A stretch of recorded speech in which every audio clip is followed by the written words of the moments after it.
Efesios 1:3. Bendito sea el Dios y Padre de nuestro Señor Jesucristo, que nos bendijo con toda bendición espiritual en los lugares celestiales en Cristo, según nos escogió en Él, en Cristo, antes de la fundación del mundo. ¿Para qué? Para que fuésemos santos y sin mancha delante de Él, en amor, habiéndonos predestinado para ser adoptados hijos suyos por medio de Jesucristo, según el puro afecto de su voluntad. ¿Recuerdan lo que vimos hace 15 días? Vimos el significado de esta palabra, habiéndonos predestinado. ¿Recuerdan? Que quiere decir que Dios determinó de antemano o determinó anticipadamente que fuéramos salvos, los que creeríamos en Él. Dios decidió desde antes de la fundación del mundo quiénes serían salvos y quiénes no. Eso no lo decidimos nosotros, lo decide Él. Pero vean cómo dice el 3, dice, bendito. Esta palabra habla de que está alabando a Dios. El apóstol Pablo alaba a Dios porque escogió a unos y no a otros. Acuérdense que esta doctrina enseña la elección y la reprobación, las dos caras de la moneda. Si Dios escogió a unos para ser salvos, quiere decir que no escogió a otros. El apóstol Pablo alaba a Dios por haber predestinado a algunos, pero vean, a muchos no les gusta la idea. Y en lugar de alabar a Dios, se enojan con Dios. Comparen lo que les estoy diciendo con lo que dice Lucas capítulo 10.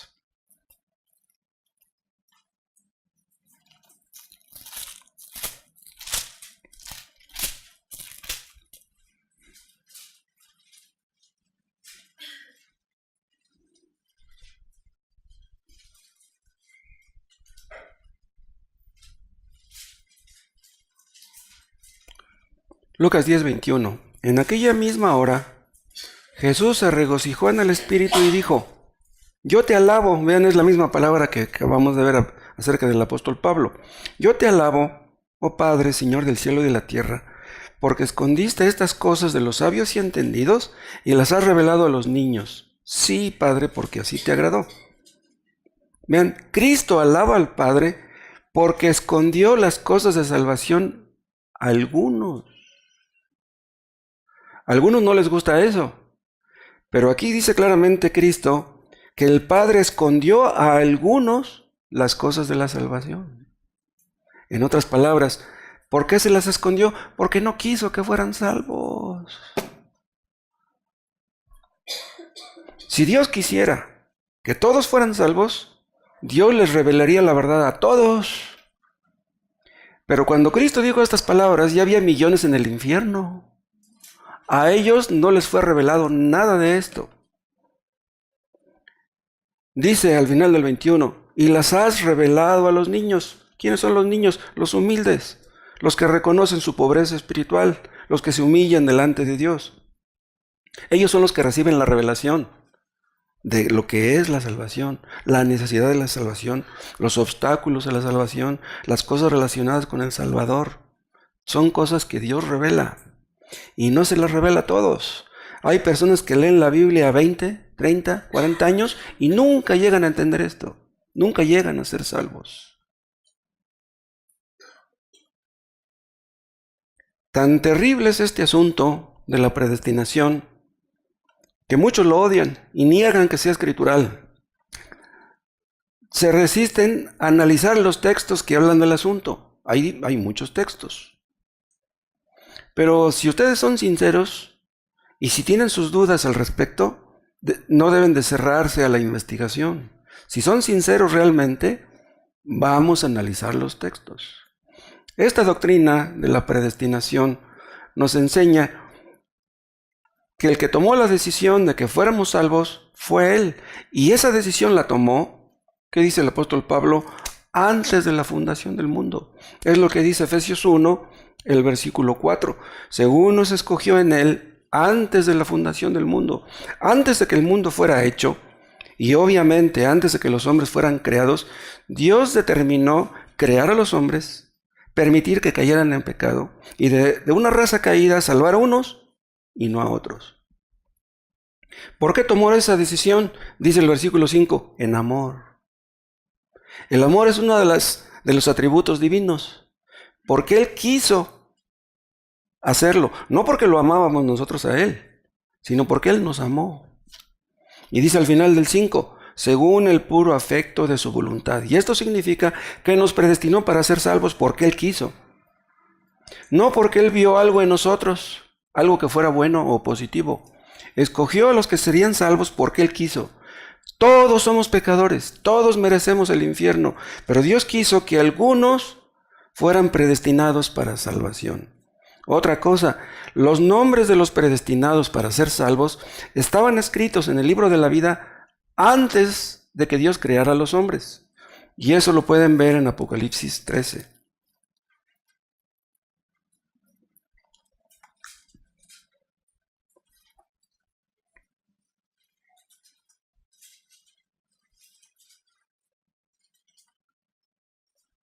Apocalipsis 13:7. Aquí habla del anticristo. Dice, y se le permitió hacer guerra contra los santos y vencerlos. ¿Quiénes son los santos? Los creyentes. El anticristo hará muchas cosas en contra de los creyentes. ¿Sí? Y Dios va a permitir que muchos de ellos sean vencidos. Dice, también se le dio autoridad sobre toda tribu, pueblo, lengua y nación. Y la adoraron, no está hablando de la bestia, no el anticristo. Dice, y la adoraron todos los moradores de la tierra. Vean cómo dice ahora, cuyos nombres no estaban escritos en el libro de la vida. ¿Quiénes son los que van a adorar al anticristo? ¿Quiénes son los que le van a dar la bienvenida? Aquellos cuyos nombres no estaban escritos en el libro de la vida. Vean, nunca estuvieron. En el libro de la vida están los nombres de los que tendrán vida eterna. Pues los que adorarán al anticristo, ninguno de ellos su nombre estuvo escrito en ese libro. Ninguno. ¿Quiénes van a caer en el engaño del anticristo? Vean ustedes en Apocalipsis. Apocalipsis 17.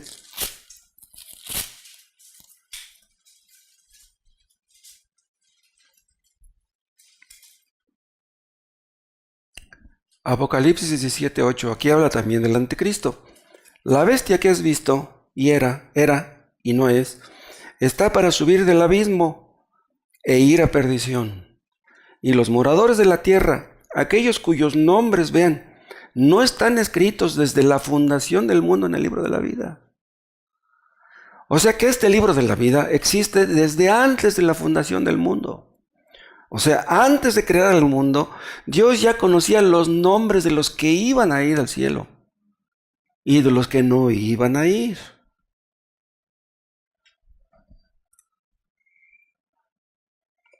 Vuelvan a Apocalipsis 13. Apocalipsis 13,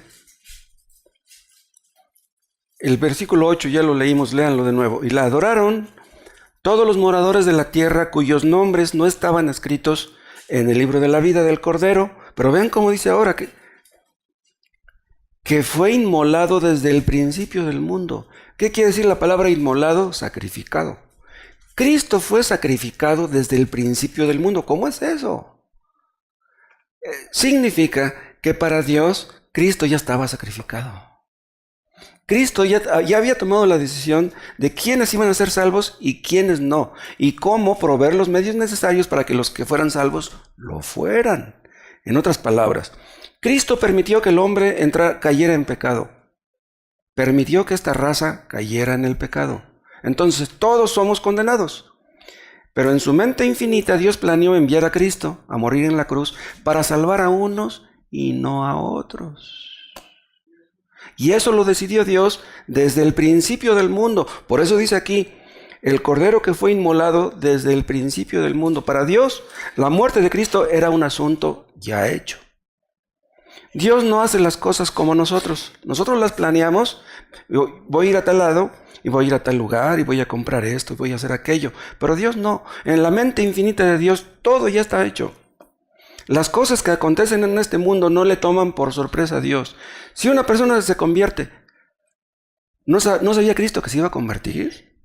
Si una persona va al infierno, ¿no sabía Cristo que esa persona ya iba a ir al infierno? Desde antes de que Dios creara este mundo, Dios ya sabía todo lo que iba a ocurrir. Nada acontece en este mundo que le tome por sorpresa. Hay un versículo en el Mateo 1, no lo busquen, donde habla de que a Cristo se le pondría por nombre Jesús. Dice, porque Él salvará a su pueblo de sus pecados. ¿Se acuerdan? ¿Quién es su pueblo? Los suyos, los predestinados. Cristo vino a derramar su sangre solamente por los predestinados, no por todo el mundo. Cristo no vino a morir en la cruz para hacer posible la salvación de la gente. Cristo murió en la cruz para asegurar la salvación de los suyos, de los predestinados, de aquellos cuyos nombres ya estaban escritos en el libro de la vida aún antes de ser creados. Y ahora vuelvan otra vez a Apocalipsis 17.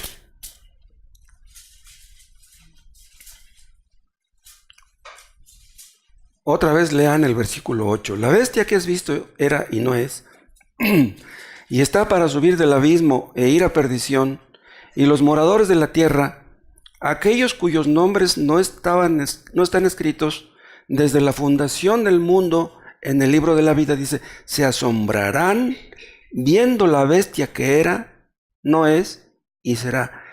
¿Quiénes se asombrarán al ver al anticristo? Se van a llenar de asombro, lo van a adorar. ¿Quiénes son? Aquellos cuyos nombres no estaban escritos en el libro de la vida. En otras palabras, los que se van a asombrar de Satanás son los que no quisieron asombrarse de Cristo. Cristo es el asombroso. Cristo es maravilloso, como Él no hay nadie. Pero los que no quieren poner sus ojos en Cristo están destinados a poner sus ojos en el enemigo. Si tú no quieres creer en Cristo, la única opción que te queda es creer en Satanás.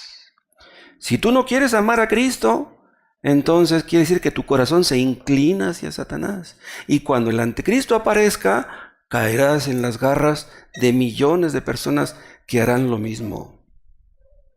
Si tú no entiendes que Cristo es el don inefable, si tú no entiendes que Cristo es el Salvador del mundo y el gozo de los pecadores, si tú no quieres entender esto, caerás en las garras del enemigo. Estas personas caerán en las garras del anticristo, ¿saben por qué? En última instancia, porque no fueron predestinados para ser salvos. Porque Dios nunca puso ahí sus nombres en el libro de la vida. Por eso dice Mateo 24 que el poder del anticristo será tan grande que engañará, si fuera posible, aún a los escogidos. ¿Es posible que Satanás engañe a los escogidos? No. Pero vean cómo dice el Señor, si fuera posible. Eso quiere decir que no es posible. Pero el poder de Satanás es tan fuerte, tan grande, que muchos caen en sus garras. Hay algunos que le venden su alma al diablo. Hay algunos que lo adoran a través de la Santa Muerte, de la Ouija, de la adivinación.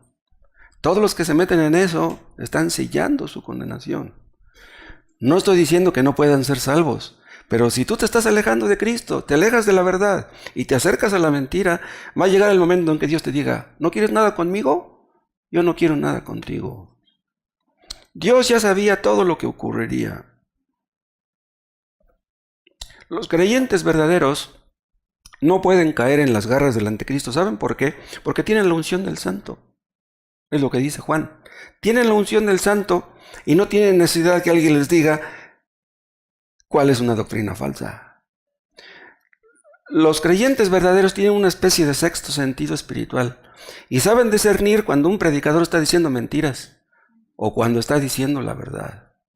Vean Apocalipsis capítulo 20.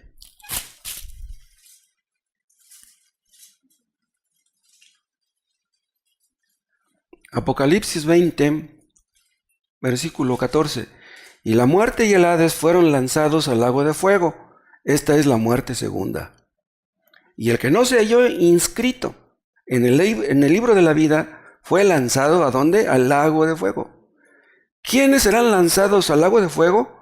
Aquellos cuyos nombres no estaban en el libro de la vida. Entonces va a decir Dios, el nombre de fulano de tal, ¿está ahí en el libro? Y ahí van a estar los ángeles checando, ¿no?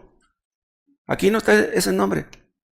Échenlo al infierno, al lago de fuego. Pero hay algunos que piensan que Judas Iscariote estuvo escrito en el libro de la vida un tiempo y que luego su nombre fue borrado porque traicionó a Cristo y dicen, ¿cómo es posible que Dios pudiera perdonar semejante pecado? Entonces Dios borró su nombre de la vida, su nombre del libro de la vida. Vean el Salmo 69.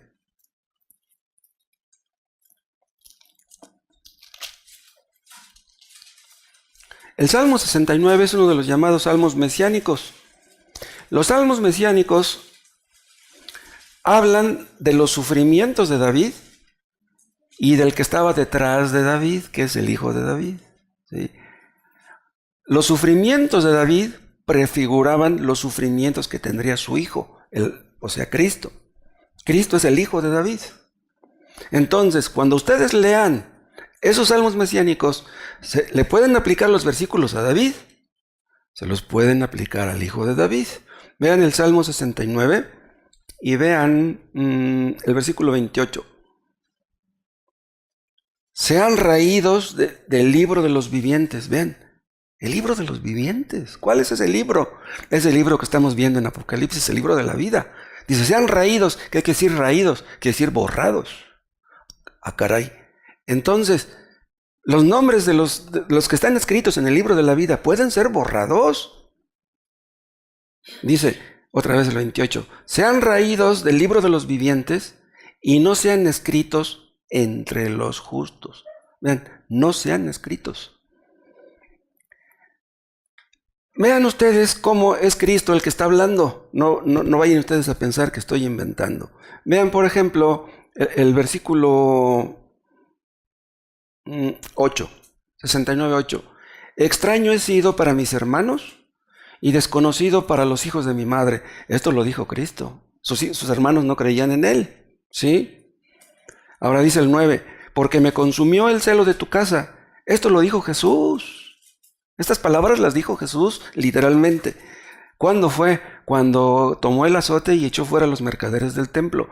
Y los denuestos de los que te vituperaban cayeron sobre mí. O sea, los que odiaban a Dios hablaron mal de Cristo. Si hubieran amado a Dios, hubieran amado a Cristo. ¿Sí? Pasen al versículo 22. Está hablando de los judíos. Dice, sea su convite delante de ellos por lazo, y lo que es para bien por tropiezo. ¿Qué dice aquí Jesús? Vean, está hablando mal de los judíos. Este es un salmo imprecatorio. Está hablando mal de los judíos. Dice, sea su convite, su fiesta, delante de ellos por lazo. O sea, sus fiestas solemnes, las cosas que ellos ven que son una bendición, dice, lo que es para bien por tropiezo.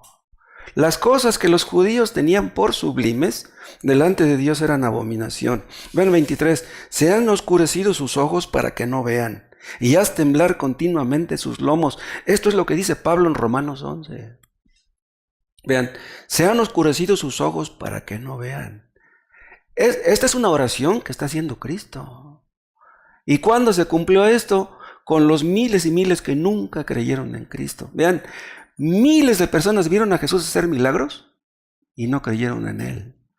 Lo vieron hacer milagros y gritaron, crucifícale. Ahora sigan leyendo. ¿Cuál leímos? El 23. El 24, derrama sobre ellos tu ira y el furor de tu enojo los alcance. ¿Qué palabras tan terribles está diciendo aquí Cristo? Son palabras llenas de una justa indignación, de una santa ira, en contra de todos los que le perseguirían, en contra de todos los que lo odiaban. Pero vean, ¿acaso no vino Cristo como un manso cordero, hablando palabras bonitas? Dicen, ¿cómo es posible que Cristo, si amaba a la gente, pudiera decir cosas tan duras? Pero esto que estamos leyendo en el 24 se cumplió. ¿Saben cuándo se cumplió literalmente? En 70 DC. Cuando llegaron los judíos, cuando llegaron los romanos y destruyeron la ciudad santa. Dice Flavio Josefo que murieron cerca de 1 millón de personas. Murieron a manos de los soldados romanos. Fue una masacre como nunca ha habido. Entonces, esto que está diciendo aquí el apóstol, lo que está diciendo el rey David, se cumplió en los judíos. Y vean lo que dice el 23. Se han oscurecido sus ojos para que no vean. Hasta la fecha, los judíos no ven. Los judíos no creen en Cristo. No creen en su Mesías. Los judíos ahora están cosechando todo lo que sembraron aquellos desde hace 2000 años. Pero, ¿qué no acaso cuando Cristo estaba en la cruz, oró y dijo, Padre, perdónalos porque no saben lo que hacen? Vean cómo está orando ahora. Ya no está orando como está orando acá en el Salmo 69. ¿Por qué la diferencia? ¿Saben por qué? Porque Dios es un Dios de justicia y de ira, pero también es un Dios de amor y de misericordia. Ahora, Dios escuchó la oración que está haciendo en el Salmo 69 el Señor, pero también escuchó esta. Cuando Cristo dice, Padre, perdónalos porque no saben lo que hacen, ¿no escuchó Dios esa oración? Sí. El día de Pentecostés, 3000 personas fueron salvas. Pero también dice Flavio Josefo que a las fiestas de Jerusalén llegaban cerca de 1 millón de personas. ¿Cuántos fueron salvos el día de Pentecostés? 3000. Hagan la cuenta. ¿Qué tanto por ciento son 3000 de 1 millón? ¿Saben qué? No es ni el 1%. Ni el 1% fue salvo. Entonces, Dios perdonó a algunos, pero la mayoría fueron condenados. Entonces ahí, en los que son condenados ven la justicia de Dios. En los que son perdonados ven la misericordia de Dios. Dios es ambas cosas. Un atributo no contradice al otro. Todos los que terminan en el infierno reciben lo que merecen. ¿Qué merecen? El infierno. ¿Y todos los que terminan en el cielo, qué reciben? ¿Lo que merecen? No. Nadie merece el cielo. Todos merecemos el infierno. ¿Alguien llegará al cielo diciendo, yo estoy aquí en el cielo porque lo merezco? No. Ningún arminiano va a estar en el cielo por lo mismo. En cambio, los que terminen en el infierno van a decir, si no todos, muchos van a decir, yo no merezco estar aquí. Los que están ahora en el infierno, porque el infierno ya está en operación, eso muchos pensarán eso. Yo no merezco estar aquí. No lo merecen. Judas Iscariote está ahora en el infierno. Judas Iscariote fue llamado por Jesús al apostolado, pero no fue llamado por Jesús a la salvación. Fue predestinado para ser apóstol, pero no fue predestinado para ser salvo. Vean Juan 17.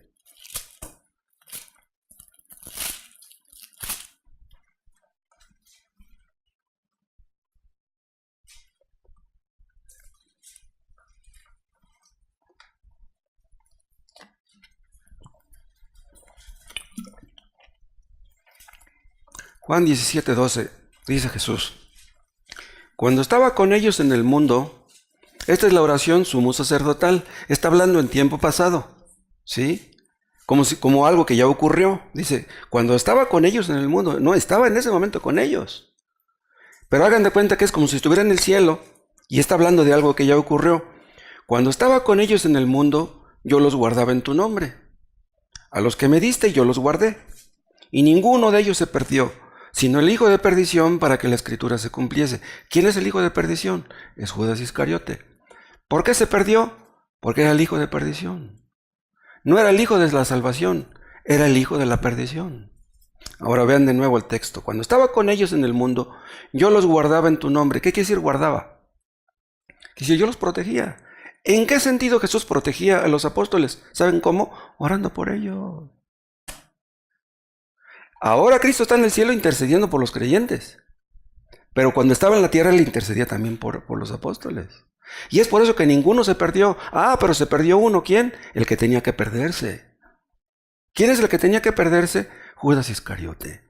¿Por qué? Porque su nombre nunca estuvo escrito en el libro de la vida. Porque si hubiera estado, después de traicionar a Cristo, se hubiera arrepentido y Dios lo hubiera perdonado, pero no se arrepintió. Lo que hizo fue suicidarse, selló su condenación. Ahora vean cómo dice, otra vez el 12. Cuando estaba con ellos en el mundo, yo los guardaba en tu nombre. ¿Qué quiere decir en tu nombre? Con la autoridad que tú me diste, en tu representación, con la capacidad y el poder y la autoridad que tú me diste. O sea, Cristo guardaba a los apóstoles porque Dios lo comisionó para ello. ¿Por qué no comisionó el Padre al Hijo para que intercediera por Judas? ¿Por qué? ¿Saben por qué? Porque no quiso. Dice, a los que me diste. ¿De quién está hablando? De los escogidos. En otras palabras, 11 apóstoles le fueron dados a Cristo. Uno no.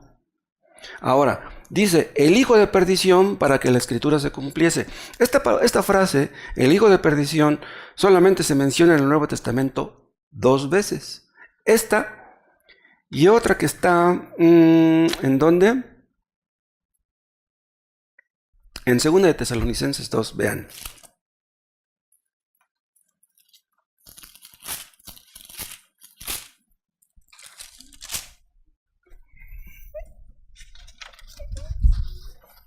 Segunda a los Tesalonicenses, capítulo 2, dice el versículo 3.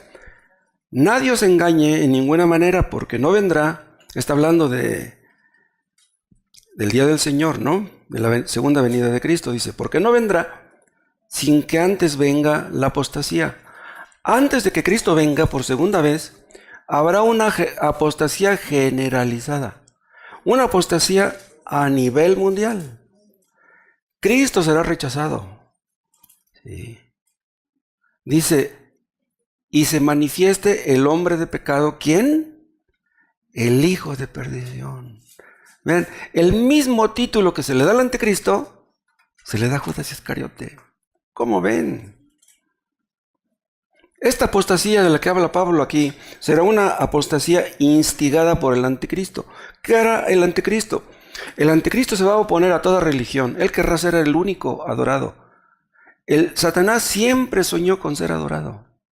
Es lo que siempre quiso. ¿Qué le dijo Satanás a Jesús cuando lo tentó en el desierto? Todo esto te daré si postrado me adorares. Vean lo que quería Satanás. Quería que Cristo lo adorara, no quería nada el ingrato. Eso es lo que siempre soñó Satanás, ser adorado. Vean Juan capítulo 13.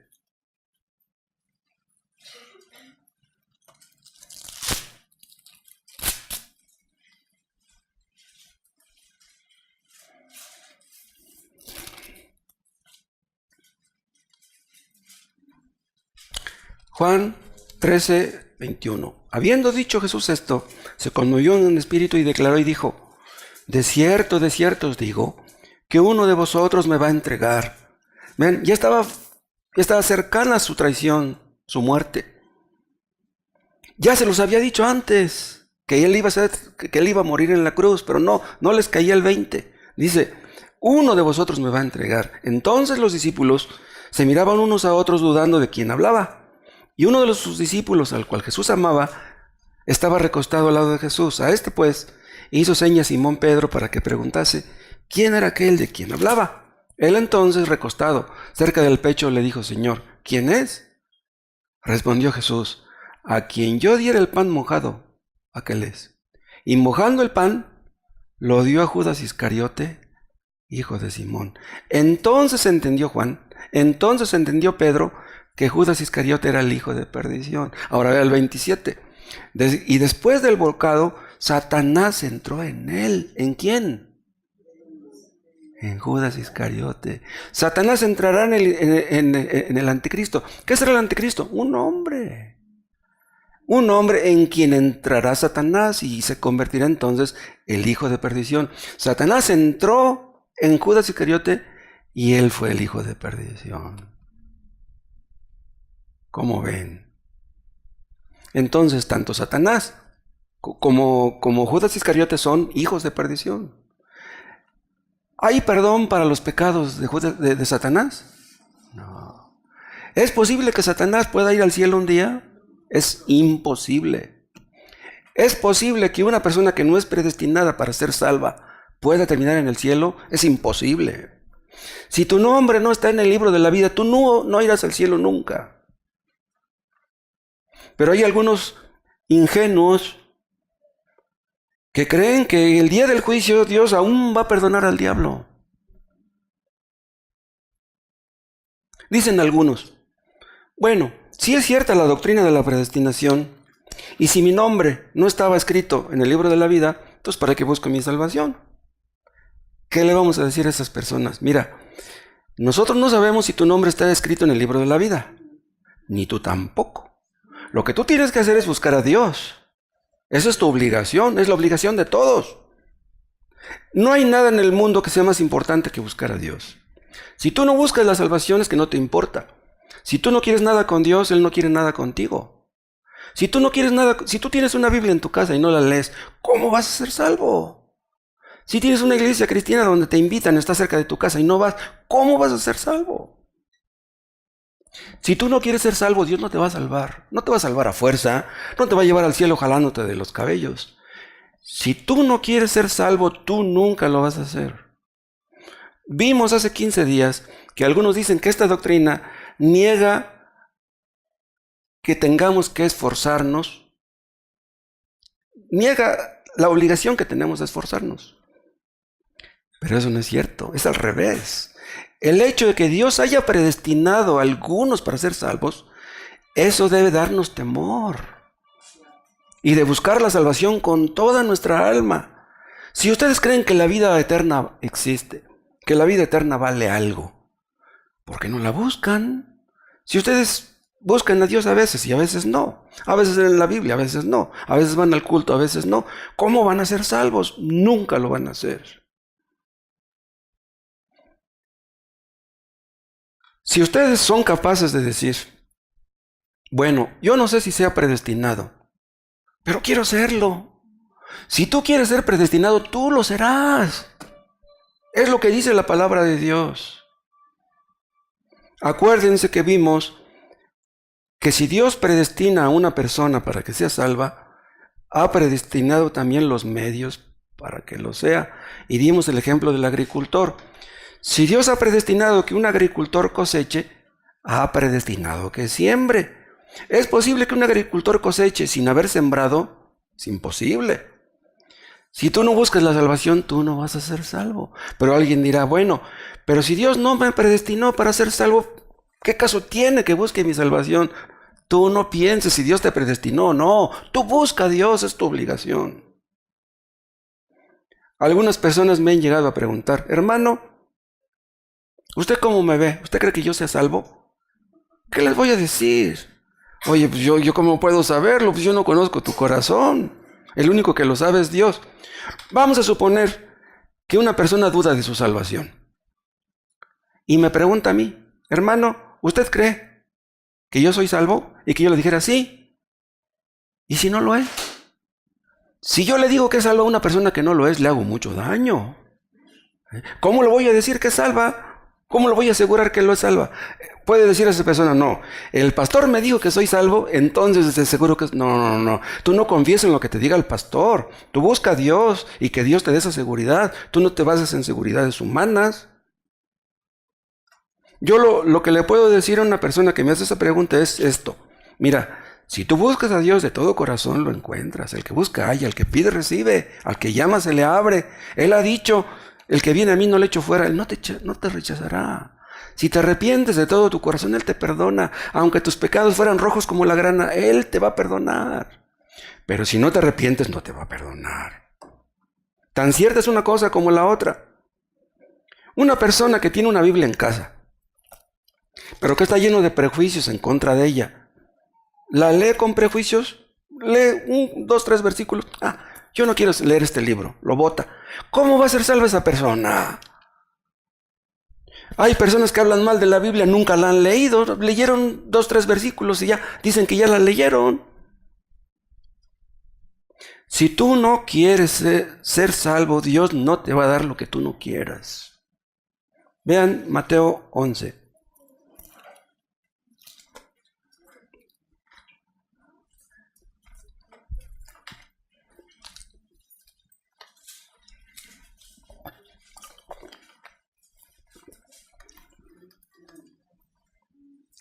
Mateo 11:12.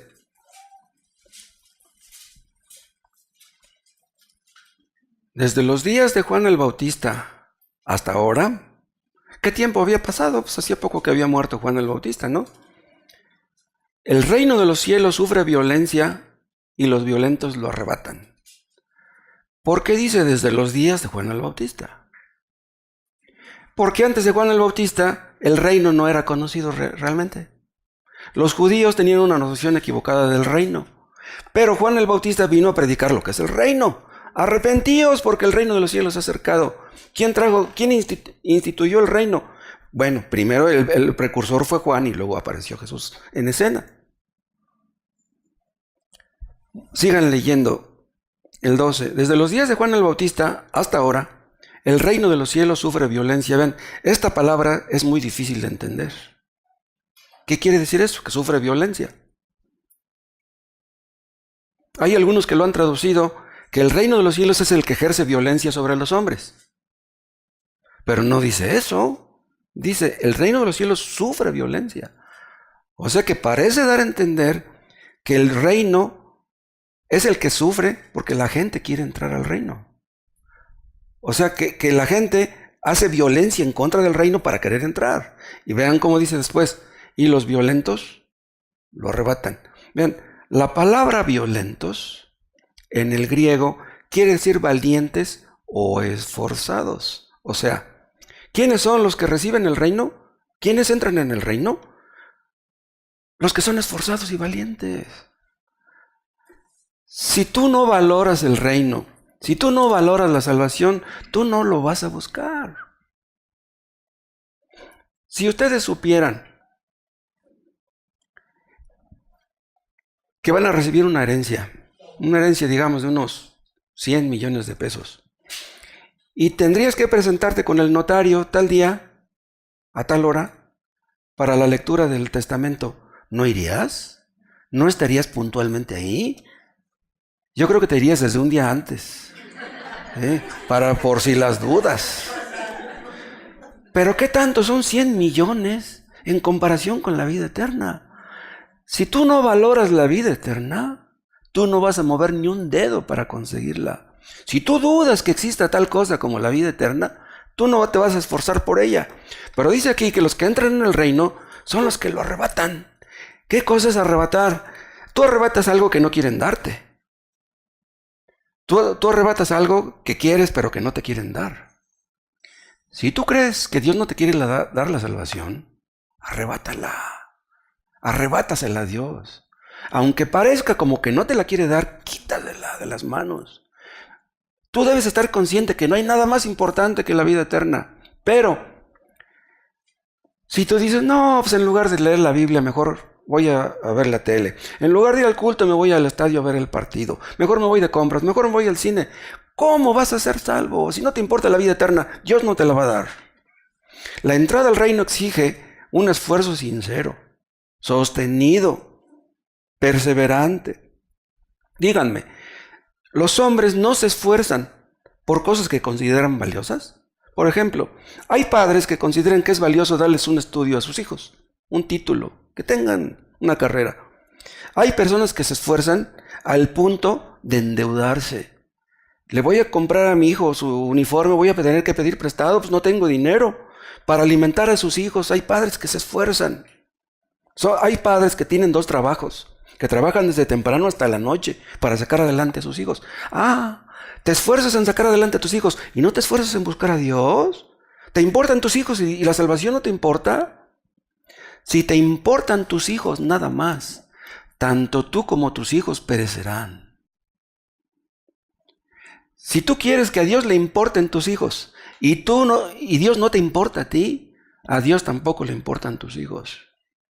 No hay nada que sea más importante que la salvación.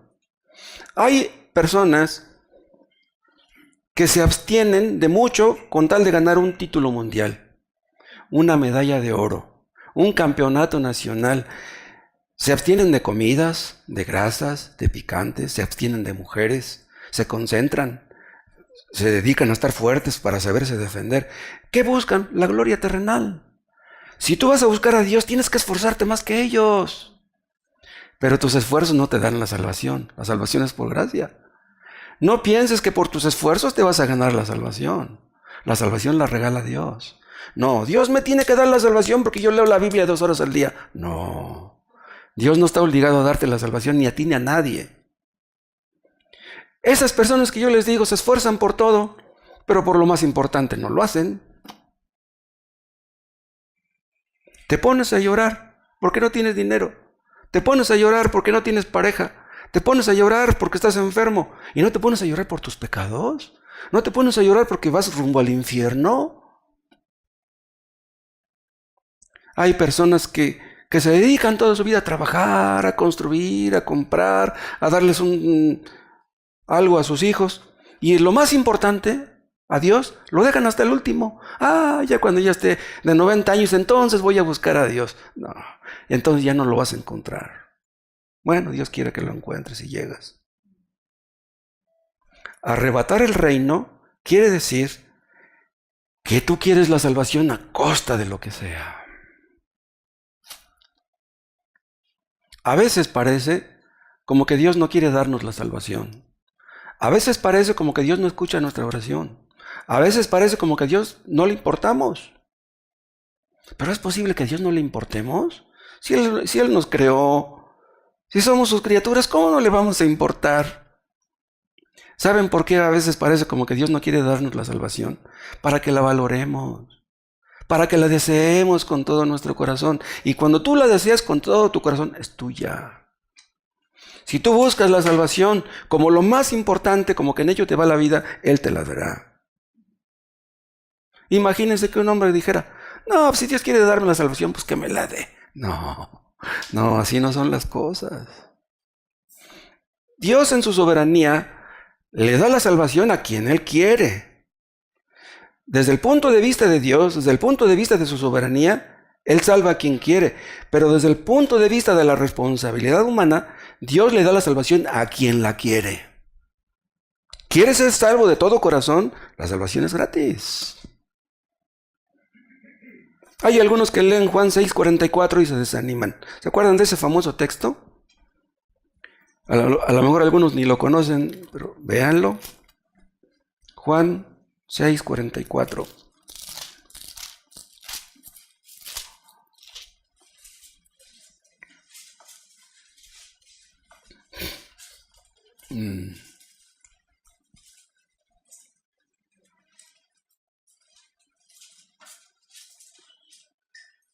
Spurgeon predicó un famoso sermón acerca de este texto. Dice, Juan 6:44, ninguno puede venir a mí si el Padre que me envió no le trajere. Vean lo que dijo Jesús. Ninguno puede venir a mí. ¿A quién le dijo esto? A los que estaban frente a Él murmurando de Él, a los que no creían en Él. Entonces podemos traducir aquí la palabra venir como creer. Ninguno puede creer en mí si el Padre que me envió no le trajere. Pero ellos decían, no, pues estamos aquí junto a ti. Pues sí, estaban junto a Él, pero en realidad no se acercaron a Él con fe. No lo buscaban de corazón.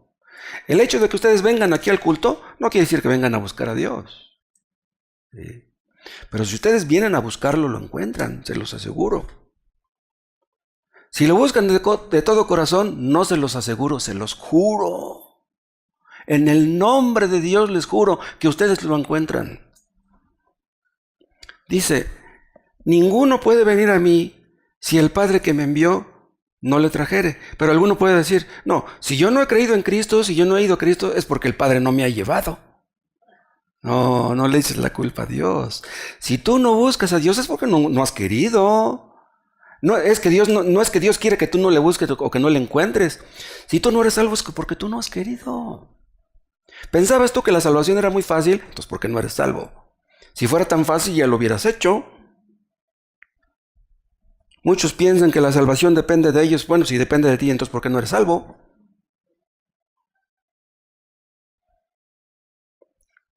Otro puede pensar, si no soy predestinado, pues de nada sirve que yo me esfuerce. Entonces me voy a cruzar de brazos. Y si un día seré salvo, bueno, pues allá, que Dios lo decida. Acuérdense, desde la perspectiva de Dios, nuestra salvación está en sus manos. Pero desde la perspectiva humana, nuestra salvación está en nuestras manos.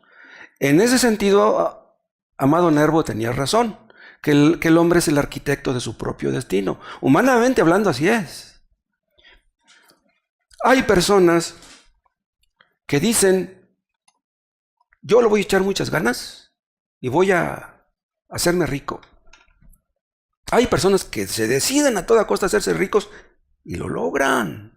Personas que fueron pobres, con base al esfuerzo, al trabajo, al ahorro, a la tranza, o yo no sé a cuántos motivos, pero se hacen de su buen dinero. Y ellos después les dicen a los demás, no, tú échale ganas y tú puedes lograr lo que quieras. Ven, así debemos creer. Tú puedes lograr ser salvo. Si tú le echas ganas, pero no confías en tus ganas, tú confías solamente en Dios. El día del juicio, lo hemos dicho en alguna ocasión, nadie le va a decir a Dios, Señor, yo quise ser salvo. ¿Por qué no me salvaste si yo quise ser salvo? No, nadie le va a decir eso a Dios. Si tú no fuiste salvo es porque no quisiste. Vean Mateo 23.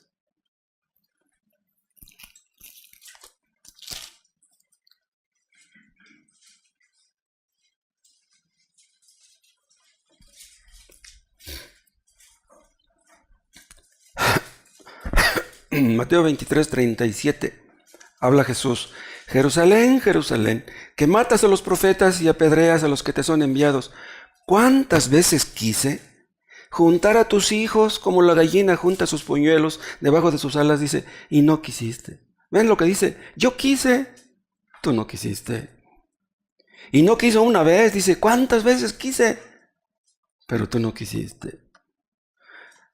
Cuando ustedes vienen al culto y escuchan la predicación, Dios quiere salvarlos. ¿Ustedes quieren? Él quiere salvarlos, pero ustedes no quieren. Entonces, ahora, dicen los hipercalvinistas que no es posible que Cristo haya querido salvar a aquellos. Si hubiera querido salvarlos, los hubiera salvado. Entonces, llegan a la conclusión que Cristo fue un hipócrita al decir estas palabras. Yo quise salvarlos, pero ustedes no quisieron. Si Dios quiere salvar a una persona, ¿no puede hacerlo? Entonces, era un hipócrita porque dijo esas palabras. No, es que no pudo haber sentido dolor. Cristo lloró por Jerusalén, porque la gente no se salvó. Pero esas lágrimas no eran fingidas, eran sinceras. Díganme, si yo tengo un hijo en el reclusorio, que está ahí porque vendía marihuana, mi hijo pobrecito, está ya su vida destrozada. Me duele la condición de mi hijo, ¿qué hago por él?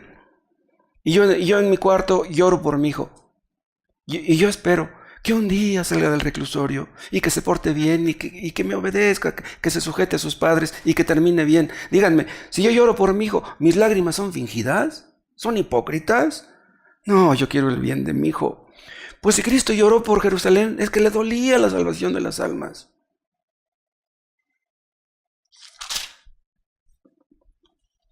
Una persona podría pensar, yo me arrepentiría de mis pecados si supiera que soy predestinado. Si tú te arrepientes de tus pecados, eres predestinado. Nuestro deber es ser esforzados, ser diligentes en el cumplimiento de nuestro deber, como si la salvación dependiera de nuestros esfuerzos, pero la salvación no depende de ellos. ¿Ustedes creen que un mormón va a llegar al cielo jactándose de los diezmos que daba? Nadie va al cielo por dar diezmo. Nadie. En el cielo no hay ningún arminiano. Debemos orar, hermanos, como si todo dependiera de Dios. Vean lo que les voy a decir. Debemos orar como si todo dependiera de Dios, porque depende de Dios. Pero debemos actuar como si todo dependiera de nosotros, aunque no depende de nosotros. ¿Me explico? No es un trabalenguas ni un juego de palabras. Los que son inconversos, los que todavía no son convertidos, debieran ser diligentes y esforzados en la búsqueda de su justificación. Los creyentes debiéramos ser esforzados en la búsqueda de nuestra santificación. Vean 2 de Pedro 1.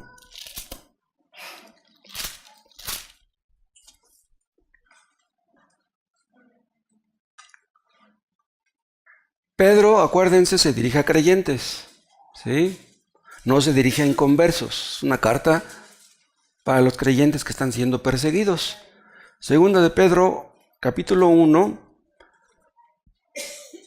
versículo 5. Vosotros también, poniendo toda diligencia por esto mismo, añadid a vuestra fe virtud, a la virtud conocimiento, etcétera, etcétera. Ustedes conocen este pasaje. Dice Pedro que debemos poner toda diligencia. O sea, diligencia en esto, diligencia en aquello y diligencia en aquello. Todo lo relacionado con nuestra salvación. Debemos ser diligentes en todo lo relacionado con nuestra salvación. ¿Para qué? ¿Para salvarnos? No. Porque ya somos salvos. Dios nos ha dado el querer, también nos ha dado el hacer. Nos ha dado la capacidad y nos ha dado el deseo. Entonces, si tú tienes el deseo, ¿quién te lo dio? Él. ¿Quién tienes la capacidad? ¿Quién te la dio? Él. Pues ponla en práctica. Tienes que ser diligente en lo que ya Dios te ha dado. Ahora vean el versículo 10. Dice, por lo cual, hermanos, tanto más procurad hacer firme vuestra vocación y elección, porque haciendo estas cosas, ¿cuáles cosas? El añadir las cosas anteriores. Dice, no caeréis jamás. ¿Está hablando a gente que puede perder su salvación? No. Está hablando a creyentes. Los creyentes no pueden perder su salvación. Entonces, ¿por qué dice así? Ven el 10. Por lo cual, hermanos, tanto más procurad, esfuércense. La palabra procurad habla de un esfuerzo sostenido. Hacer firme vuestra vocación y elección. ¿Por qué dice hacer firme? Porque un creyente puede llegar a dudar de su salvación. Un creyente puede decir, ¿será salvo de veras? He descuidado la oración, ya no disfruto la lectura, voy al culto de mala gana, a lo mejor ni creyente soy, a lo mejor soy un hipócrita. Pero si tú añades las cosas que menciona aquí el apóstol Pedro, dice, harás firme tu vocación, tu llamamiento y tu elección. Y dice, porque haciendo estas cosas, no caeréis jamás. ¿Qué quiere decir? Estarás seguro de que nunca caerás. Un creyente que es descuidado, que casi no ora, porque está metido en su trabajo, porque le gusta el deporte, porque le gustan muchas cosas, pero descuida su vida espiritual. ¿Cómo puede tener certeza de salvación? No conviene que la tengas, no es conveniente.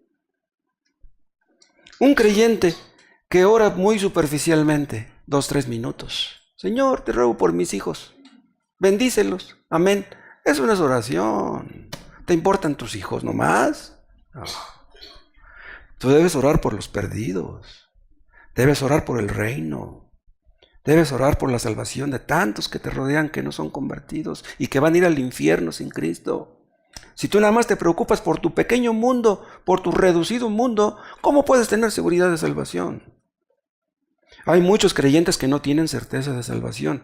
Y hay algunos que la tienen. Bueno, hay personas que tienen certeza de salvación que no son salvos. Esa certeza viene del diablo. No, yo soy salvo. Y no me digan que no lo soy porque me ofendo.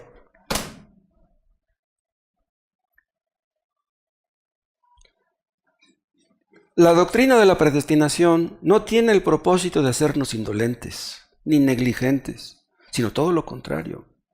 Yo les citaba hace algún tiempo, un miércoles, creo que fue un miércoles, no me acuerdo bien, que José tuvo unos sueños que Dios le dio. Vean, los sueños que tuvo José no fueron sueños comunes y corrientes. No, fueron unos sueños muy especiales. Yo no sé cómo hayan sido exactamente.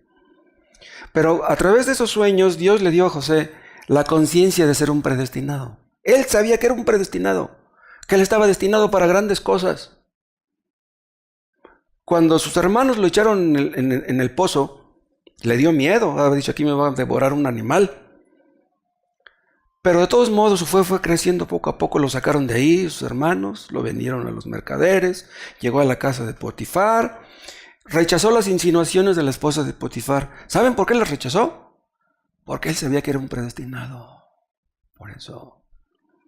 Si tú sabes que eres un escogido, tú no vas a caer fácil en tentación. Si tú dudas de tu salvación, caerás.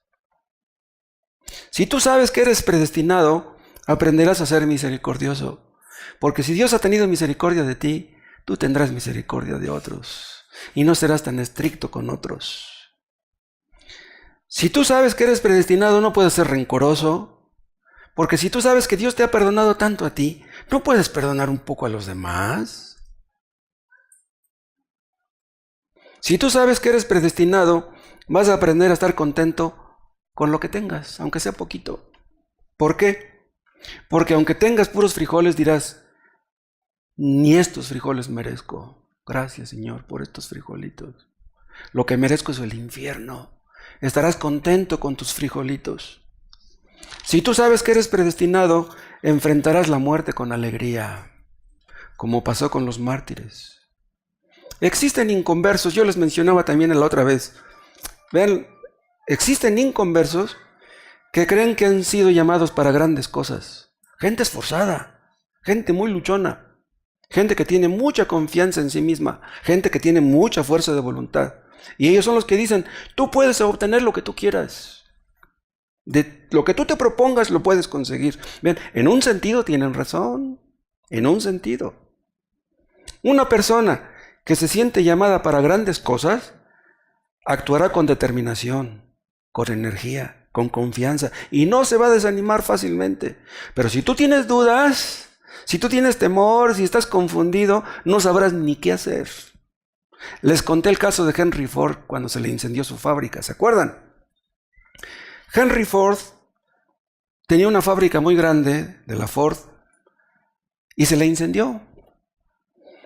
Y cuando ya estaban las puras ruinas ahí de las llamas, estaba sentado ahí en unas piedras, estaba viendo todo lo que se le había quemado y se le acercó un amigo y le dijo, oye Henry, ¿y qué piensas hacer ahora? Dice, ya quedaste en la ruina.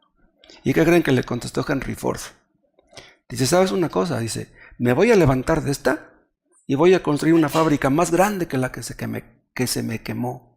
Y lo hizo más grande que la que tenía. Y no era cristiano. Ese Henry Ford era un ateo de marca. En una ocasión, uno de sus empleados que era cristiano lo evangelizó. ¿Y qué creen que le contestó Henry Ford? Dice, ¿tú dices que eres cristiano? Dice, mira, dice, yo no soy cristiano. Tú dices que eres cristiano y trabajas para mí. Dice, yo no soy cristiano y mira, tú haces lo que yo te digo. Wow. Ese mismo principio de ser esforzado se aplica tanto a lo material, a lo físico, como a lo espiritual. También recuerdo haberles comentado de Napoleón. Napoleón creía ser un hijo del destino. Napoleón era un hombre bien audaz, bien esforzado. Era un hombre lleno de energía. Trabajaba 20 horas al día y dormía nomás un ratito. Winston Churchill así era. Churchill dormía 2-3 horas, lean su biografía y verán. Es increíble. Y ya estaba viejo. Yo si no duermo 9 horas no estoy a gusto. Napoleón y Churchill no eran cristianos tampoco. Pero escuchen, nosotros creemos en un Dios que ha decretado todo cuanto acontece. El destino de los hombres está en las manos de Dios. El destino de este mundo está en las manos de Dios. Si ustedes creen que están cumpliendo con los decretos de Dios, con los propósitos de Dios, ustedes no se van a desanimar. ¿Ustedes creen, hermanos, que están haciendo lo que Dios los haya llamado a que hagan? Vean lo que les estoy preguntando. ¿Ustedes creen que están haciendo lo que Dios quiere que hagan? Si ustedes tienen dudas acerca de eso, ustedes no tendrán fuerza ni energía. Se van a desanimar. ¿Estamos donde Dios quiere que estemos? Si tú tienes dudas de estar donde Dios quiere que estés, vas a fracasar. Si yo creo, vean lo que les voy a decir. Si yo creo que estoy predicando porque Dios me ha llamado a predicar, ¿es presunción decirlo? ¿Es presunción? Que ustedes me preguntaran, bueno, hermano Moisés, ¿y usted quién se cree? ¿Por qué está detrás del púlpito? ¿Usted qué? ¿De qué méritos goza? ¿Qué les voy a contestar yo a ustedes? Hermano, si vamos a buscar merecimientos, yo no los tengo. La verdad, yo no sé por qué estoy detrás del púlpito. Yo no sé ni por qué soy salvo. ¿Por qué Dios me escogió? Yo no lo puedo entender. Pero si yo creo que Dios me ha llamado a servirle, yo no me voy a desanimar. Si tenemos esperanzas de éxito, seremos motivados a esforzarnos. Pero si no tienen ustedes esa esperanza, se van a desanimar fácilmente. Hay creyentes que a veces están por los suelos y luego se llenan de euforia. Luego están muy animados y luego están muy desanimados. ¿Por qué? Porque nomás están muy ensimismados pensando en ellos. Piensa en otros. No nada más estés pensando en ti. ¿Crees que eres el único que tiene problemas? Todos tenemos problemas. Pero si creemos que en Cristo somos más que vencedores, no nos vamos a desanimar. ¿Acaso no Cristo tiene el mundo en sus manos? ¿No tiene esta iglesia en sus manos? ¿No nos tiene a cada uno de nosotros en sus manos? Vean Hechos capítulo 18.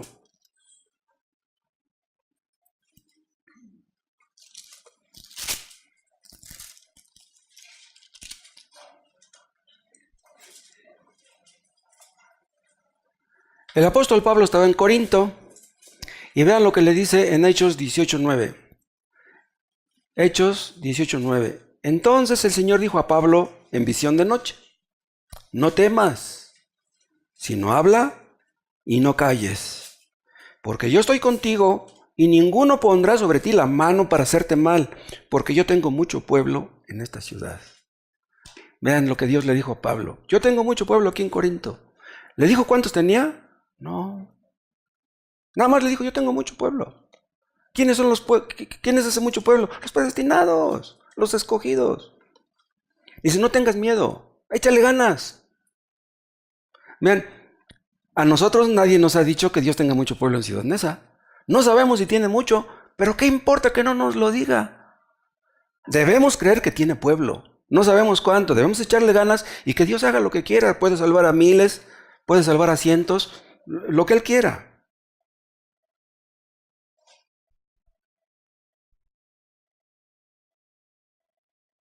Si nosotros creemos que Dios nos puso aquí, que nos trajo aquí, a Ciudad Neza, y predicamos y nos esforzamos, ¿le cuesta mucho trabajo a Dios salvar a muchos? Pero es que somos obreros y albañiles y peluqueros y carpinteros. ¿Qué puede hacer Dios con eso? ¿Qué hizo con los apóstoles? ¿No eran pescadores y gente pobre?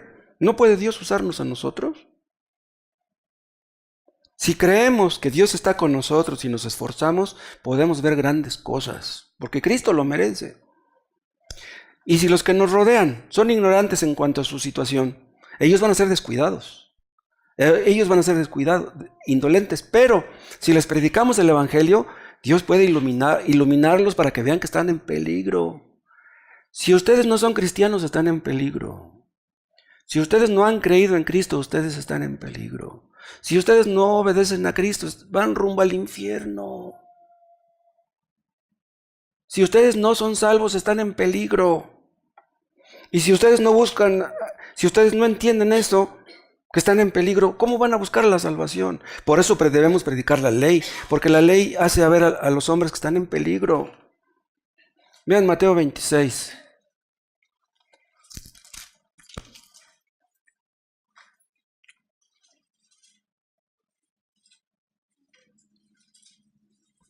Mateo 26, 21. Y mientras comían dijo, de cierto os digo que uno de vosotros me va a entregar. Y entristecidos en gran manera comenzó cada uno de ellos a decirle, ¿soy yo, Señor? Entonces él respondiendo dijo, el que mete la mano conmigo en el plato, ese me va a entregar.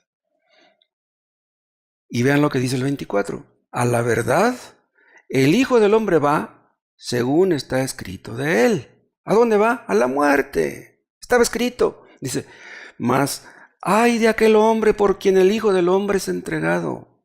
Está hablando de Judas. Bueno le fuera a ese hombre no haber nacido. Vean, esta frase del versículo 24 que está al final nos dice claramente que existe el infierno. Judas ahora entiende lo que nunca entendió cuando estaba vivo, que es mejor que no hubieran nacido. Ahora piensa Judas, ¿para qué nací? ¿Para qué fui llamado al apostolado? ¿Para qué Cristo me dio la tesorería? ¿Para qué me puso a predicar? Mejor me hubiera preferido que me salvara, aunque no me hubiera dado aquello. Más valdría que no hubiera nacido Judas. Vean, muchos de ustedes, yo me temo, algunos de ustedes, me temo que nunca irán al cielo. Eso me temo. Y que ustedes van a pensar un día en el infierno, ¿por qué no fui salvo? Más valdría no haber escuchado la predicación, más valdría no haber leído la Biblia, más me valdría no haber nacido. Judas Iscariote hizo milagros. Judas Iscariote hizo milagros. Judas Iscariote predicó el Evangelio y él nunca fue salvo. Si alguno de ustedes termina en el infierno, ¿saben qué van a decir? ¿De qué me sirvió tener una Biblia? ¿De qué me sirvió escuchar las predicaciones? ¿De qué me sirvió tener padres cristianos que me hablaban del Evangelio? ¿De qué me sirvió tener una iglesia cristiana cerca de mi casa? El día del juicio, millones van a entender que hubieran sido salvos si simplemente hubieran querido. Cristo quiso, pero ellos no quisieron. Entenderán que estuvieron muy cerca de la salvación, estuvieron cerca de la puerta. Nomás era de que cruzaran el límite, pero no lo cruzaron. Me daría mucho gusto que todos los que estamos aquí un día nos viéramos en el cielo. Qué gusto me daría eso. Dios quiera que así fuera. Si ustedes oyen la voz de Dios hoy, no endurezcan su corazón. No digan que Dios los endureció. Ustedes vean su responsabilidad. Si ustedes no quieren ser salvos, no lo serán.